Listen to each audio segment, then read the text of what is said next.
What would you do if your own family stole from you, lied to you, and then tried to destroy your career? One man had enough, and when he fought back, he didn't just win, he burned it all down. My name is Eric, and for as long as I can remember, I was never the favorite. That title belonged to my younger brother, Jason. My parents, Linda and Robert, adored him.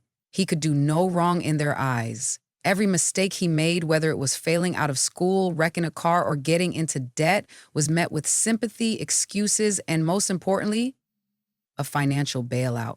Meanwhile, I was the responsible one, the one who never asked for help, the one who heard the same sentence over and over. Jason needs it more. I learned early on that if I wanted something, I had to work for it myself, so I did.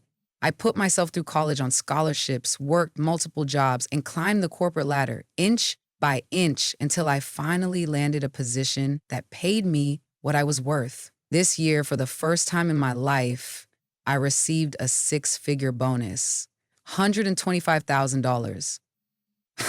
I didn't tell my parents about it, but somehow they found out. Thanksgiving dinner at my parents' home in Houston was supposed to be like it always was. Forced smiles, polite small talk, and the same unspoken rule that Jason's needs came before mine. The turkey was carved, plates were passed around, and then my mother, in that sugary sweet voice she used when she wanted something, turned to me.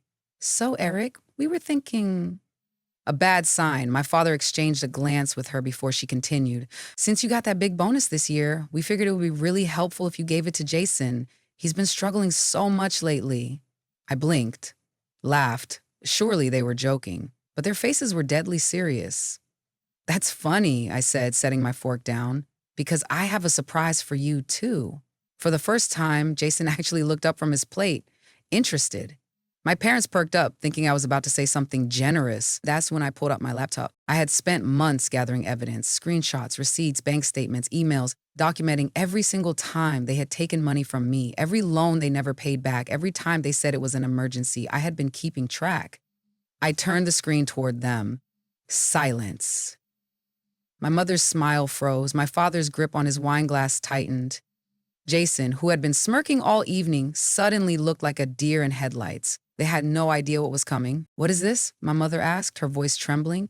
"This," I said, tapping the screen, "is every bank transfer I ever sent you, every dollar you borrowed and never paid back, every time you guilt-tripped me into bailing you out." I scrolled down, letting the numbers speak for themselves. The total? $312,000. My father's face darkened. My mother opened her mouth to argue, but I held up a hand. "I'm not done." I clicked to the next file. "And this," I continued, turning the screen to Jason, "is your credit card history." His head snapped up. "How the hell did you—" I cut him off. "You're not as smart as you think you are." Jason had no idea that I had access to his financial records. He had no idea that every time my parents begged me for money, saying he was drowning in debt, he was actually spending thousands at clubs in Miami on designer sneakers, expensive watches, and vacations to Cancun. I even had a screenshot of him showing off a brand new gaming setup, one that cost more than my monthly mortgage. My mother turned to him, her voice barely above a whisper. "Jason, is this true?" He scoffed, shrugged. "It's not that serious." I laughed, a sharp, bitter sound. "Oh, but it is." I clicked to the final file. My father, silent until now, finally spoke. "What else could there possibly be?"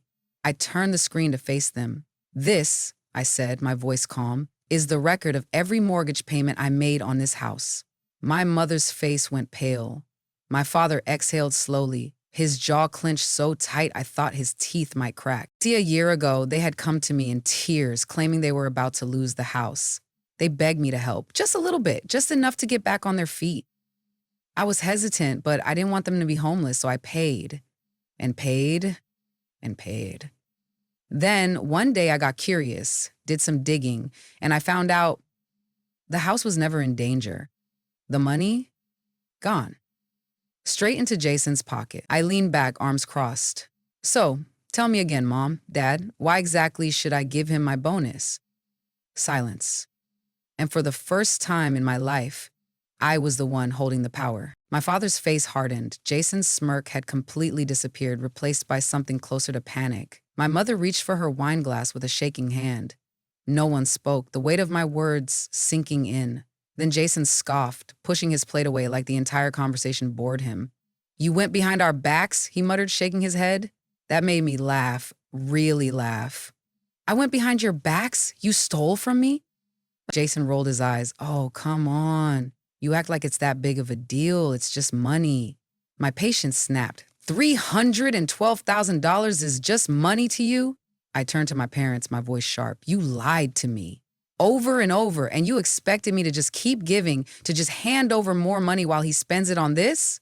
I gestured toward my laptop, the evidence still on display. Jason's jaw clenched. I'm not a loser. My father suddenly stood, his hands flat on the table. Sit down, he said, his voice low and firm. Jason hesitated, then sank back into his chair, but his fists were clenched tight. My mother reached for my arm, her voice soft, pleading. Sweetheart, you don't understand. I yanked away. No, you don't understand. I pointed to the screen. I have proof. Every single thing you've done. And now, I leaned in, lowering my voice. Now you're going to pay me back? Their faces dropped even further. They weren't expecting that. My father let out a dry chuckle. And what if we don't? I smiled. I had been waiting for him to ask that. I clicked on another file, turned the laptop back around, and slid it toward them. Then, I said calmly, I send this to the IRS. The reaction was immediate. My mother gasped, covering her mouth. My father stiffened, his fingers tightening around the table's edge. Jason frowned. The IRS? What the hell does that mean? I tilted my head. Oh, it means our dear parents have been committing a little thing called tax fraud for the last 5 years.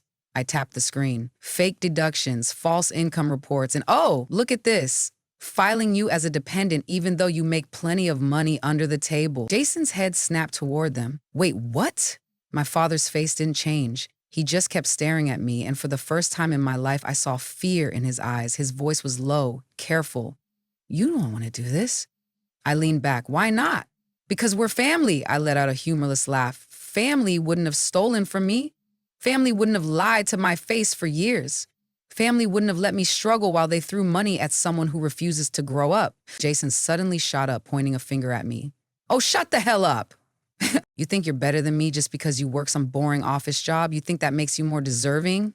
I met his glare without blinking. Yeah, actually I do, because I earned it. My mother sobbed into her hands. My father rubbed his temple, calculating. Then, unexpectedly, Jason laughed. A slow, ugly laugh that made my stomach turn. He shook his head, his smirk returning. You really think you're gonna win this? A bad feeling crept into my spine. What the hell are you talking about? He grinned wider. Guess it's time for my surprise. Then he pulled out his phone, tapped a few times, and turned a screen toward me. My stomach dropped. On the screen was an email from my company's HR department. I scanned it quickly. A complaint. A serious one. Financial misconduct. Accusations that I had used company funds for personal gain. A setup. A goddamn setup. I looked up at him in shock, and Jason grinned. See, you weren't the only one planning ahead. I gripped the table, my heart hammering. You framed me. Jason shrugged, looking way too pleased with himself. Call it insurance. My father still wasn't looking at me. My mother wiped at her fake tears, refusing to meet my gaze. That was my answer. They knew they had helped him. This wasn't just favoritism anymore. This was war. I stared at Jason's phone, at the email that could ruin me. If my company took it seriously, I could lose my job, my career, everything I had built. Jason saw the fear in my eyes and leaned back, smirking. What's the matter, big shot? Thought you were the only one who could play dirty? I forced myself to breathe, stay calm. He wanted a reaction. I wasn't going to give it to him. I looked him straight in the eye. How long have you been planning this? His smirk widened. Does it matter? You thought you were the only one playing the game. Guess what? You lost. I turned to my parents. My father still wouldn't look at me. My mother was still playing the devastated act. I let out a small, disbelieving laugh. You really hate me that much? My mother gasped, all wide-eyed innocence. Sweetheart, no, we had to protect him. He's not as strong as you are. He wouldn't survive without us. I shook my head. You mean without me? Jason snorted. Oh, get over yourself. You act like you're so special just because you work a crappy job in some office. I exhaled slowly. That crappy job is why you still have a roof over your head, dumbass. He rolled his eyes. You really think you're untouchable, don't you? That company loves me. You You're replaceable. And once that complaint goes through, you're gone. Something inside me shifted. For years, I had let them take from me my time, my energy, my money. I had let them make me the responsible one, the one who always had to be the bigger person, the one who never fought back. But this was war. I sat back in my chair, crossing my arms. You want to play dirty? I said calmly. Fine, let's play. Jason opened his mouth to say something cocky, but I cut him off. You didn't actually send that complaint yet, did you? He blinked. What? I smirked. Oh, I know you didn't send it yet. I pointed at the screen. It's still in draft mode. His face twisted in confusion before he quickly swiped his phone back. So what? I'll send it right now. I leaned in. Go ahead. He froze. The last move, his fingers hovered over the screen, hesitation flickering across his face. That's when I laughed, a deep, bitter laugh. You're bluffing. He looked up, scowling. No, I'm not. Oh, but you are. I shook my head, amused. You thought you had leverage. You thought you could scare me with this little trick. But you don't even understand how corporate HR works. His smirk faltered. Even if they investigate, it'll still ruin your reputation. I shrugged. Maybe, but guess what? I have an actual lawyer. And do you know what's illegal, Jason? Silence, I smiled. Filing a false report, defamation, corporate fraud. I have evidence that I've done nothing wrong, and if you do send that complaint, I will sue you. I will sue this entire family. I will take you all down. I turned to my father. And let's not forget your situation. His jaw clenched. I tapped my laptop.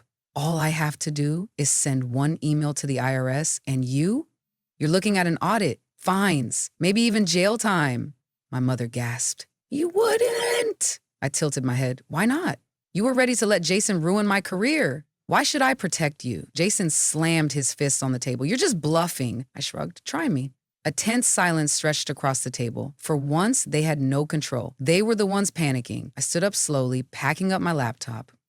Here's what's going to happen, I said, my voice calm and collected. You're going to drop this little plan of yours. You're going to stop asking me for money. You're going to pay me back. All of it, my father scoffed. And if we don't, I slung my bag over my shoulder. Then I burn it all down. I turned to leave. That's when my mother screamed. A raw, broken sound that ripped through the dining room. You can't just walk away from us, she wailed. I turned back, staring at her. My father sat stone-faced, his pride keeping him from begging. But my mother, she knew. She knew I was really leaving this time. She scrambled toward me, her voice desperate. We're family. We're all we have. I exhaled slowly. No, I was all you had. Then I looked at Jason, my voice ice cold. And you're nothing to me now. Something flickered in his expression. Shocked. Maybe even fear. But I didn't stay to watch. I walked to the door, stepped outside into the cold Houston air. And for the first time in my life, I felt free. I never went back. A month later, I got a notification one of the payments I demanded had gone through. I didn't respond. I focused on myself, my future, my peace. And as for them, well, I heard from a cousin that the IRS did, in fact, come knocking. Funny how karma works. Family should mean love, respect, and support, not manipulation, betrayal, and entitlement. Eric spent years sacrificing, giving, and hoping for a shred of fairness, only to realize the harsh truth. Some people will take everything you have and still expect more. But when he finally stood up for himself, he reclaimed his power. And in the end, karma did the rest. If this story resonated with you, if you've ever been the responsible one, the overlooked one, the one who was expected to give without limits, know this. You don't owe anyone your peace. Sometimes walking away is the only way to win. If you enjoyed this story, don't forget to subscribe. There's plenty more coming your way, and you won't want to miss what's next. Stay strong, stay smart, and stay free.